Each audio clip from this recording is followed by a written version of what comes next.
friends, it's Christy. So excited to be back with you on the Lawnfawn YouTube channel. Today I'm going to be making an all dies card using book collection, Build-a-Birdhouse Christmas add-on, and the Magic Iris Snow Globe add-on. So first I'm going to concentrate on my books, and I'm going to die cut those out of some colored cardstock. I'm using Lawnfawn's Barn Red, Guava, Noble Fir, Cilantro, Peacock, and Mermaid. And then for the book pages, I'm going to use Speckled Eggshell, which has that nice little fleck in it. And then I'll also be using some gold metallic cardstock for the little tassel, the bookmark. I wanted to have a mix of traditional red and green Christmas colors, and then also a few fun colors mixed in there, like the guava and the aqua and the turquoise. So I am just going to take all of these dies and add them to the different colored cardstocks, and I am taping those into place with a little bit of post-it tape. I often will reuse my post-it tape to get more use out of it, and so I just stick the used pieces on top of the little tape dispenser, and then if I need some extra tape, I can just tear that off as needed. But I find that's a good way to kind of conserve, and I will use that a few times until it doesn't stick very well anymore. So I am just figuring out where to die cut those out using my scraps of cardstock to the best that I can. And I had one die left over, so I decided to die cut that out of the mermaid cardstock as well. So I'm going to run these all through my die cutting machine, and then we're going to move on to the Build-a-Birdhouse Christmas add-on. And for that, I will again be using Barn Red cardstock with Noble Fir and some chocolate bar. And I'm going to use the bow and the little sprig of greenery and then the pine cones. So I will die cut all of those elements out next. And I'll add those to my little dish so nothing gets lost while I am collecting all my bits and pieces. Then I'll move on to the Magic Iris Snow Globe add-on, and I'm going to die cut the snowflakes out of the speckled eggshell. And then I need to die cut part of my sentiment, and I'm going to repeat the colors that I used on the books for this. So Barn Red, Guava, Noble Fir, Cilantro, Peacock, and Mermaid. And I am going to spell out the word booked. So I am just taking each of those letters and taping those into place. I'll need 2 of the O's, so I'll die cut that out of the Noble Fir as well. And then just continue spelling out those letters using my Finley's ABCs. So 1 letter out of each color cardstock, and that worked out perfectly because I had 6 letters and 6 books. So my last thing I'm going to die cut is the stitch scallop rectangle frames, and I'm going to trim that out of some dark brown woodgrain cardstock. And then I just need to assemble my books. So I'm actually going to take the pink one out because I'm going to leave that one just as it is. And I actually die cut a second one of that exact same size out of cilantro that I didn't show on screen. But the rest of these need some assembling, so I'm going to glue the large red cover to the book pages. And then the smaller book pages, I am going to add the aqua cover. And I'm just using my glue tube to adhere everything.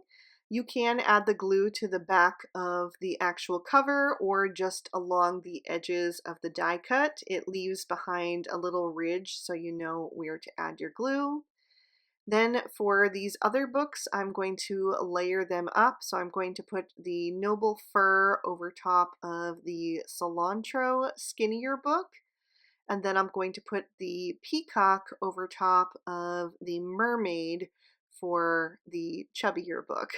So I love the way those look layered up. It just gives them a little extra detail that I think is super fun. So now I will set these aside to dry. For the rest of my sentiment, I am going to heat emboss it onto a piece of leftover chocolate bar cardstock, and I am using a sentiment from the Winter Birds add-on.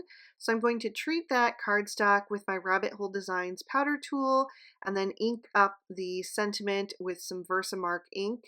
And I am masking off one of the words in this phrase. So it actually says home for the holidays, but I just want the for the holidays part.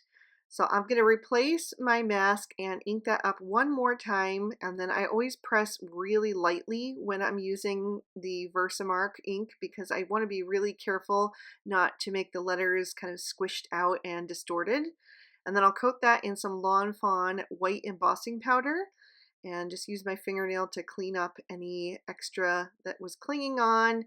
And then I'll heat my heat gun off to the side for about 30 seconds to a minute, and then I'll bring it to both the front and the back of the cardstock to try to minimize some of the warping until that's all melted. For the inside of my card, I'm going to be putting together a phrase combining Little Woodland Library and the Treat Cart add-on coffee. I created a standard A2 card base out of some narwhal cardstock, and I'm stamping on the inside in Storm Cloud ink. So I put I hope your and is literally the best is from the Little Woodland Library, and then I added the word holiday from the Treat Cart add-on coffee. Also, the little fox reading is from the Little Woodland Library, and I am going to add a little gingerbread man to the cover of his book from the Treat Cart add-on coffee, and I just taped off the straight edges. It's kind of my lazy way of masking. And then I wanted the gingerbread man to kind of be peeking from the side of the spine, so I just stamped him at kind of like a little bit of an angle just to make him look a little bit more funny and cute, whimsical. And then I'll just peel off that mask so he's kind of like on the lower corner of that book cover. Then I added some foam tape to the back of my frame, so I'm just going to peel off the release papers, line that up carefully on my card front, making sure that that is on there nice and straight. And once I'm sure that it is, I'll press it down into place. I trimmed down the stamped part of my sentiment with the smallest of the everyday sentiment banners, pop that up on some foam tape, and I'm going to add that to the bottom right corner. And then I'm going to add my letters right above that, and I've popped those up on some foam tape as well. I'm going to work my way backwards from the D to the B just to make sure that everything is nice and straight, because I can use that banner as a visual guide for those first couple of letters. And I am going to place them really close together because they just fit perfectly inside that frame. So it will say booked for the holidays, which I think is super fun and great for any book lover in your life. I personally am a huge reader. I think I might get up to 200 books read this year. I'm already at like 180 something. So the goal is within reach, and I love to read so much. So I was really excited about creating this card for you guys today. So right above the sentiment, I am going to start stacking my books and putting them at a couple of little angles to create a Christmas tree shape. So it's just going to be kind of like a triangular shape there. So I have the two sideways books, and then on top of that, I'm going to add the chubby turquoise book. I'll add a skinny pink book next to that, kind of leaning against it, and then the cilantro one on the other side. And then I'll have the tall noble fir book leaning against it from the right. And every Christmas tree needs a star, so I'm going to represent that with my gold tassel bookmark.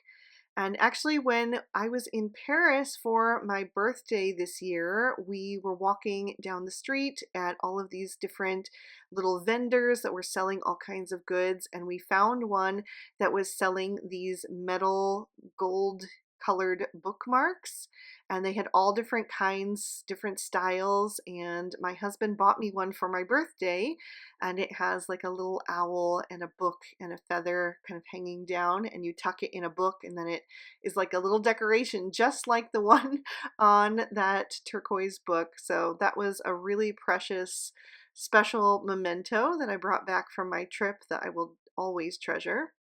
I am going to decorate my little Christmas tree of books with some greenery. Then I'll add 2 pine cones and top the whole thing off with a beautiful red bow. Then I laid out my snowflakes scattered all along the background, and I am going to adhere those flat to the card. I tried picking them up with my Studio Katia embellishment wand first, but I just prefer to use my fingers. It's easier for me to just get in there that way. So I'm just adding a little bit of liquid glue behind each of these snowflakes, trying to just dab a little bit on and then kind of spread it around with the nib of the glue tube so that I don't get too much excess glue since those snowflakes are quite delicate. So I'll just continue adding those on all around the books and the sentiment. That one die gives you quite a good variety of different sizes and shapes, and so I just made sure to scatter those around and not have any two that were similar right next to each other, just so we have a little bit of variety around the scene. So I'll add one final one in that top right corner, and I'll actually come back to those in just a little bit. But I wanted to take care of the corners first because I wanted to add a little extra embellishment to those. So I'm going to mimic the little greenery on the book stack with the greenery in the corners. I'm going to add just 1 pine cone, and I'm going to do that at the bottom left and the top right. And then I'll add a little bit of greenery to that as well. I wanted the greenery to kind of look like it was tucked in and around that pine cone, so I'm actually going to lift that back up and pull it out so it partially covers one of the little fronds, just to make it more visible because otherwise it was a little bit hidden behind that greenery. So I'll do the same for the top corner, just kind of tucking that around the base of the pine cone. And then of course I will add a little red bow to each of those little clusters as well. So we have a little trio of that greenery. And I think that just adds a nice little festive flair to the corners and just kind of echoes the book stack. And I thought I was done with the die cuts at this point, but when I moved my tray, I saw that there was another one of these tiny little snowflakes on there. So I decided to add that to one of the books. I put it on the Noble Fir book and kind of overlapping the corner of the red one as well. And then since I already had 2 snowflakes that were overlapping part of my scene, I was toying with the idea of adding a third one. I like to do things in threes, just like I did with the little pinecone clusters. And so I thought about adding this last snowflake to that turquoise book, and I went back and forth trying to decide if I liked it better with or without. Ultimately, I did decide to add it, so I have that kind of overlapping the cilantro book as well. And then I wanted to add just a touch of Stardust Stickles. I didn't want to do too much, so I'm just going to add a small little dot to the center of each of the snowflakes. It's just a little extra detail that will look pretty when you tip the card into the light. So that is going to finish this one off. I will lift that up so you can see all of the detail and give you another peek at the inside. I had so much fun today combining my two favorite hobbies, so I really hope you guys enjoyed it. If you did, go ahead and leave me a comment down below and let me know. I'd love to hear from you. Thank you so much for spending your time with me today. I hope you had a good one, and I'll see you soon in another video. Bye-bye!